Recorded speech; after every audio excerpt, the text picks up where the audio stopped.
Hi, Anil Nair here. Profit and loss previous year question చూడండి.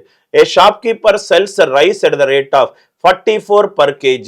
Cost price is 40 per kg. ఒక వస్తువుని 40 రూపాయలకు కొన్నాడు, అమ్మేటప్పుడు మాత్రము 44 రూపాయలకు అమ్మాడు.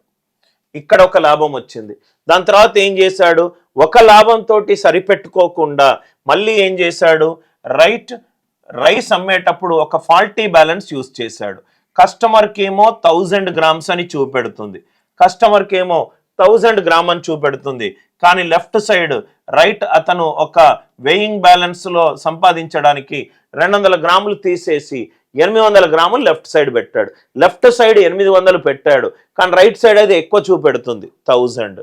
అంటే ఇది ఎంత అయింది, 200 4s are 200 5s are. ఇది ఎంత అయింది, 4 10s are. ఇది ఎంత అయింది, 4 11s are.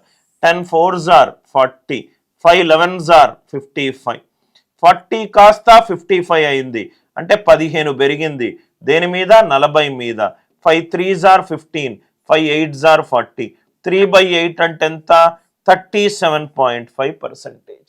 అంటే ఈ క్వశ్చన్కి ఆన్సర్ ఏంటి, 37.5%. 40 రూపాయల వస్తువుని కాస్త 44కు అమ్ముతున్నాడు. 800 grams లెఫ్ట్ సైడ్ పెడుతున్నాడు, కానీ ఆ తూకంలో అది 1000 grams అని చూపెడుతుంది.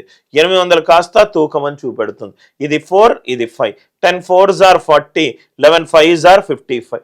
40 కాస్త 55 అని చూపెడుతుంది, అంటే ఎక్స్ట్రా 15 చూపెడుతుంది. దేని మీద, 40 మీద.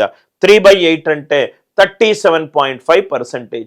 కాన్సెప్ట్ అందరికీ క్లియర్గా అర్థమవుతాయి. వీడియోని లైక్ చేయండి, షేర్ చేయండి, ఛానల్ని సబ్స్క్రైబ్ చేసుకోండి.